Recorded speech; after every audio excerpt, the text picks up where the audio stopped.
જૂનાગઢ જિલ્લાભરમાં ભારે વરસાદ પડતા રોડ રસ્તા ડેમેજ થયા છે. કલેક્ટર, રાજ્યના મુખ્યમંત્રીની સૂચના અનુસાર જિલ્લાભરમાં રોડ રિસ્ટોરેશનની કામગીરી શરૂ કરી દેવામાં આવી છે.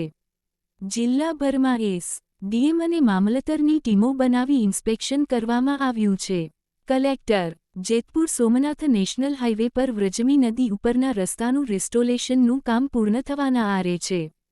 કલેક્ટર, નેશનલ હાઇવે ઓથોરિટીના અધિકારીને સાથે રાખી લીધી કલેક્ટરે જેતપુર સોમનાથ હાઇવેની લીધી મુલાકાત. જિલ્લાભરમાં અલગ અલગ એજન્સી અને અલગ અલગ ટીમો બનાવી કામ યુદ્ધના ધોરણે ચાલી રહ્યું છે.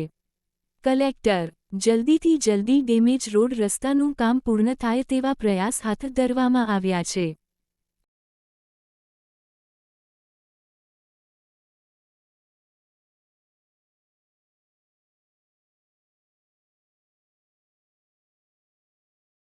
માન્ય મુખ્યમંત્રીશ્રીની સૂચના મુજબ ભારે વરસાદ બાદ જિલ્લામાં જેટલા પણ રોડ છે અને જે ડેમેજ થયા છે એના ઇન્સ્પેક્શનની સૂચના આપવામાં આવી છે. આથી જિલ્લામાં અલગ અલગ અધિકારીઓની ટીમ બનાવી અને આ બધા રોડનું ઇન્સ્પેક્શન હાથ ધરવામાં આવ્યું છે.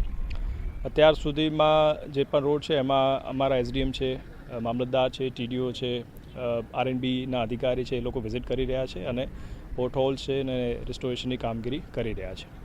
આપ જાણો છો એમ કે વરસાદની જ્યારે ઋતુ હોય છે, વરસાદ ચાલુ હોય એ દરમિયાન રેસ્ટોરેશનની કામગીરી થોડી અઘરી પડતી હોય છે.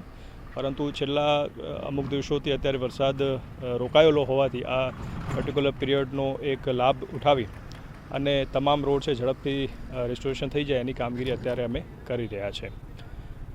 ઉપરાંત જેટલા પણ અલગ અલગ એજન્સી છે એમની સાથે અઠવાડિયામાં અમે એકવાર બેસી અને એનું રિવ્યૂ કરીએ છીએ અને લોકોને ઓછામાં ઓછી તકલીફ પડે અને આ કામગીરી ઝડપથી પૂરી થાય એના માટેના સંનિષ્ઠ પ્રયાસો જિલ્લા વહીવટી તંત્ર મારફતે વિવિધ એજન્સીના સંકલનથી કરવામાં આવી રહ્યા છે.